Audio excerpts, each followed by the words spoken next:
Hello friends, নতুন ভিডিওতে সকলকে স্বাগত জানাই। তো এই ভিডিওটার মধ্যে কথা বলবো দুটো ফিল্মের টিজার এবং ট্রেলার নিয়ে, যেগুলো কিন্তু কিছুদিন হলো রিলিজ করেছে। একটা হচ্ছে আল্লু অর্জুনের এই বছর বহু প্রতীক্ষিত pan India cinema Pushpa 2 the rule, যেটা কিন্তু টিজার গতকাল রিলিজ হয়ে গেছে। এবং চরকিতে আসে তাদের original film last defenders of monogamy, যেই ফিল্মটার মধ্যে কিন্তু আছে চঞ্চল চৌধুরী এবং জেফার, এবং এই ফিল্মটা কিন্তু এই আসন্ন ঈদে রিলিজ হতে চলেছে।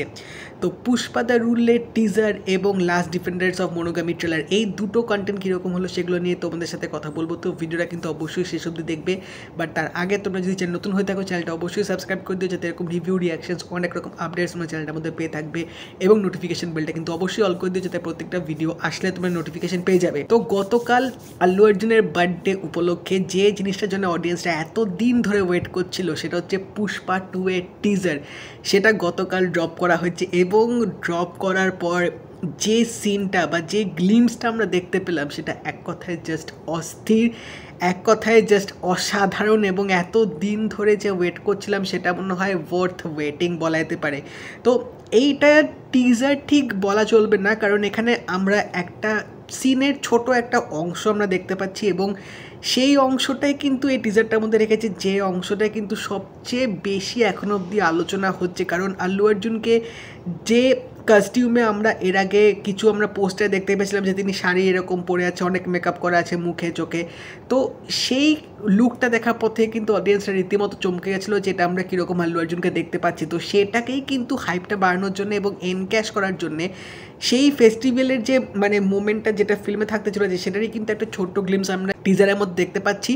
এবং টিজারে যেভাবে জিনিসটাকে দেখিয়েছে, যেভাবে এক্সিকিউটটা করেছে, এবং যেভাবে সিনটাকে বিল্ড আপ করছে, আস্তে আস্তে হিরোর যেরকম ছোটোখাটো আমরা জিনিস দেখতে পাচ্ছি, তার একটা প্রথমে সিন দেখাবে যে তিনি পাটা এরকম করে রাখছে মেঝেতে, তারপর চোখের মধ্যে কাজল পড়ছে, মাথার মধ্যে এরকম যে ত্রিশূলটা দিয়ে যে কাট করছে, এবং কানের যে তিনি দুল পরে আছে, সেই সব শটগুলো দিয়ে আস্তে আস্তে যখন বিল্ড আপটা করছে, এবং তারপরে তাকে যেভাবে দেখাবে যে এক পা তুলে তিনি শাড়িটাকে যেভাবে তুলবে, ওই সিনটা টিজারটার মধ্যে এক কথায় জাস্ট চূড়ান্ত ফুল প্যাসা ওয়াসুল একটা মোমেন্ট এই টিজারটার মধ্যে রেখেছে। এবং এটা নিঃসন্দেহে কিন্তু সিটি হাততালি যথেষ্ট রকমের পড়বে। এবং এখানে যে ফেস্টিভ্যালটাকে তুলে ধরা হয়েছে, এরকম একটা সাউথে ফেস্টিভ্যাল হয়, অ্যাকচুয়ালি তার নামটা আমার এখন ঠিক মনে আসছে না। তো এটা কিন্তু খুব একটা ইন্টারেস্টিং ফেস্টিভ্যাল কিন্তু হয়ে থাকে, যেটাই কিন্তু এই ফিল্মটার মধ্যে কিন্তু রাখা হয়েছে। বাট এটার যে সেটটা যেরকম করেছে, যেটা লার্জ স্কেলটা আমরা দেখতে পাচ্ছি, যে গ্র্যান্ডোর জিনিসটা ইউজ করেছে, লুক অ্যান্ড ফিল থেকে শুরু করে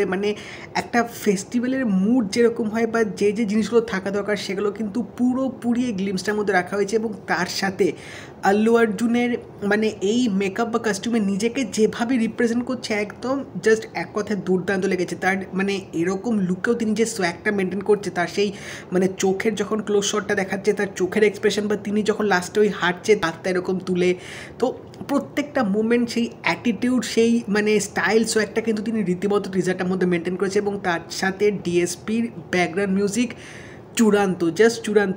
এই 1 মিনিটের মতো টিজারটাই না ব্যাকগ্রাউন্ড মিউজিকটার জন্য তোমাদের একটা এনার্জেটিক এবং একটা অন্যরকম ভাইব রীতিমতো দেবে। এবং অ্যাকশানটাও কিন্তু যেটুকু ঝলক দেখালো, দুর্দান্ত, জাস্ট দুর্দান্ত। আমি সিরিয়াসলি এই সিনটার জন্য রীতিমতো ওয়েট করছি, যে ফিল্মটাই কী লেভেলের হতে চলেছে। কারণ আমি যতদূর শুনেছি, যে এই যে ফেস্টিভ্যালটা ফিল্মটার মধ্যে দেখানো হবে, এটা কিন্তু ইন্টারভেলের আগে এরকম একটা মোমেন্টে কিন্তু হতে চলেছে। এবং এই সিনটাই কিন্তু ফিল্মটার মধ্যে একটা ইম্পর্টেন্ট রোল হবে, যেখানে উৎসবটাও পালন করা হবে, এবং তার সাথে কিন্তু একটা নেক্সট লেভেলের অ্যাকশন থাকতে চলেছে। তো লেটস সি কী হয়। টিজারটা কিন্তু দুর্দান্ত লেগেছে, আল্লু অর্জুনের বার্থডে উপলক্ষে তাকে রিপ্রেজেন্ট করে যেভাবে টিজারটা সাজানো হয়েছে, আমার কিন্তু খারাপ লাগেনি। বাট হ্যাঁ, আমি আরও কিছু এক্সপেক্ট করেছিলাম। টিজার বলতে প্রপার যেরকম হয় সেটাই আশা ছিল, বাট সেটা হয়নি। বাট নেভারদিলেস যেটুকু দেখেছে বস, সেটা কিন্তু দেখে 16 কলা পূর্ণ বলা যেতে পারে। এবার কথা বলবো হচ্ছে চরকিতে আসা তাদের আপকামিং একটা ফিল্ম, যেটা হয়তো কালকে বা পরশু দিন চরকিতে হয়তো রিলিজ হবে। এবং এই ফিল্মটার নাম হচ্ছে লাস্ট ডিফেন্ডার্স অফ মনোগামী, যেটার ফিল্মের মধ্যে আছে হচ্ছে চঞ্চল চৌধুরী এবং জেফার। তো দুজনের কিন্তু এই কম্বিনেশনটা আমি কিন্তু কখনো লিটারেলি এক্সপেক্ট করিনি। চঞ্চল চৌধুরী হচ্ছে তিনি জাস্ট অন্য লেভেলের একজন অ্যাক্টর, এবং জেফার কিন্তু ভালো গান গায়, কারণ তার কোক স্টুডিওতে যে ঝুমকা যে গানটা হয়েছিল সেটা আমি শুনেছিলাম। তো তিনি কিন্তু খারাপ করে না। বাট এই দুজনকে নিয়ে একটা এরকম যে অদ্ভুত রকমের একটা ফিল্ম যে হবে সেটা কিন্তু ট্রেলারটা না দেখলে বোঝা যেত না। তো এখানে কনসেপ্টটা কিন্তু খুব ইন্টারেস্টিং হতে রেখেছে। মানে এখানে চঞ্চল চৌধুরীকে একজন সিনিয়র হিসেবে লোক হিসেবে দেখানো হয়েছে এবং জেফারকে মানে তার বয়সী যেরকম হয়। তো এবার দুজনের মধ্যে আকস্মিকভাবে দেখা সাক্ষাৎ হবে এবং সেখান থেকে একটা কেমিস্ট্রি, একটা মানে বন্ধুত্ব বা তার চেয়ে বেশি হয়তো কিছু এরকম একটা রিলেশনশিপ গনিয়ে উঠবে, যেটা খুবই একটু অন্যরকম হাটকে টাইপের হতে চলেছে।